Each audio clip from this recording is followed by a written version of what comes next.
What's up everyone? Today I am going to show you one of my favorite gift ideas that is super simple and fun to make, and it won't cost you a fortune to create. Let's jump in.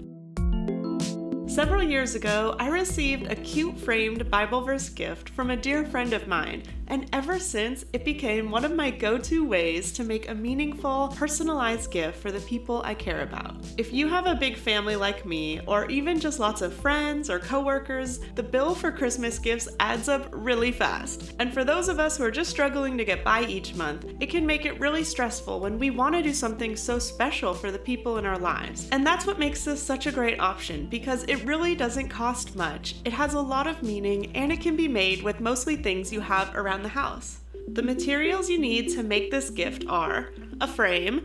I tend to pick up frames throughout the year that I find at thrift stores. They're super cheap, like $1 to $5 depending how fancy the frame is, and honestly sometimes even less than $1. Some colorful paper. This can literally be bits of wrapping paper or scrap paper you have around the house or paper you buy at a craft store.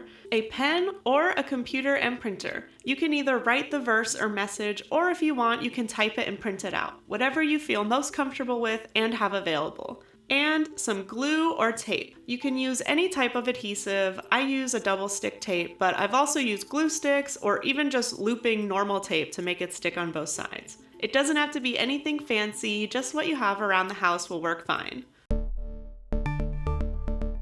Step 1. Prayer.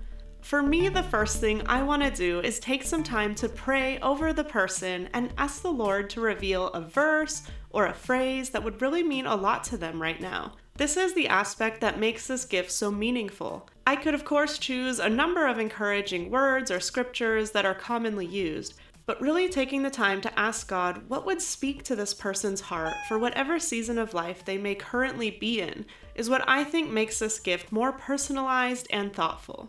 Step 2, cleaning the frame. Once I have the verse picked out, the next step is to clean the frame. I usually just use some Windex and a rag or paper towel to wipe down the glass and any spots on the frame if needed.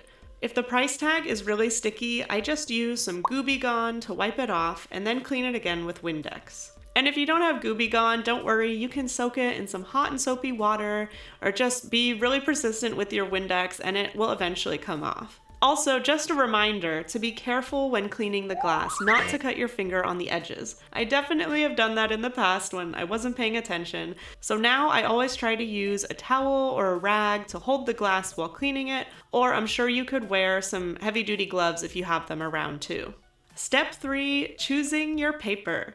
Next, it is on to choosing the paper. I got this booklet of paper for scrapbooking at a craft store, which has lots of fun and different patterns to choose from. But like I said, you can really use any type of scrap papers you may have lying around at home, or even could draw or paint on some paper if you are feeling extra crafty.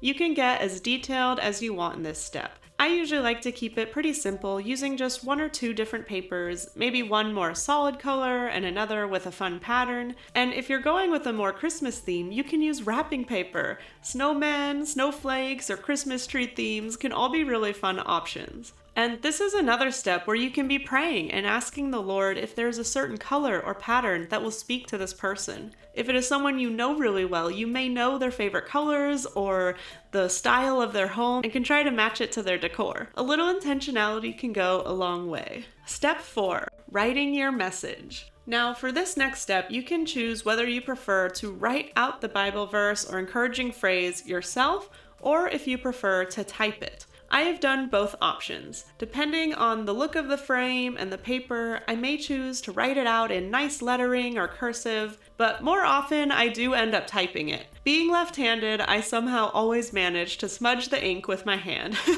So typing it just keeps everything clean, and it gives me lots of options for the font style. I'll usually prepare a few different layouts of the verse based on the size of the frame. This way I can play around with different ways to format it, and in case one ends up being too small or too big, I have some backup options. I also like doing this so that I'm not wasting a whole sheet of paper, and who knows, maybe I'll use that verse for some project in the future, and will already have it typed out and ready to use.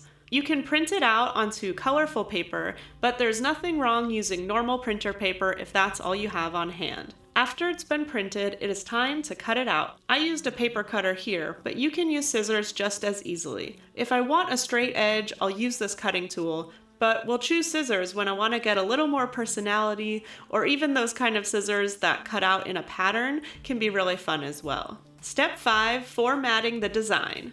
Once I've chosen the paper and cut out the verse, I'll begin to play around with the different ways I can organize and frame them. Some different ideas: you can cut out little pieces to cover the corners of your background or the corners of the verse. You can do one paper to fill the whole background and then cut a smaller one to frame your message. You can make stripes by cutting out strips of paper and laying them over one solid color paper. As you see here, I'm kind of making a diamond shape with mine. There are a variety of ways to approach it, so just have fun with it. Once you have an idea, you can cut the paper to fit your desired design, and just keep in mind the size of your frame when you are cutting your main background piece. I will often put it in the frame to test out and make sure it fits before I glue everything down. With this one, I somehow mismeasured, so I had to make some adjustments, but that's why it's always so good to take your time with the measuring and the cutting so you know it's going to look good in the frame. Step 6, finalize and frame. After you have your layout ready, it is time to seal the deal.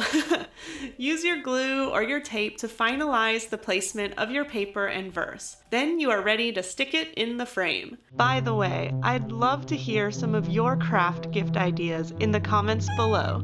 Most frames come with a little piece of cardboard or some type of back to help keep things snug. But if not, you can cut a small piece of cardboard, or if you don't have any on hand, use a few extra sheets of paper or even a paper towel to help keep your artwork snug inside the frame so it doesn't slide around. And that is it! Now you have a cute and meaningful gift that was fun to make and it didn't break the bank, and that your family and friends can be encouraged by anytime they look at it. And for more holiday craft ideas, check out this video where I paint wooden Christmas tree decor inspired by the real reason for the season. If you enjoyed, be sure to subscribe for weekly creative art videos that cultivate a deeper faith and relationship with God. Thank you for watching. This has been KO, here with you to create eternal perspective.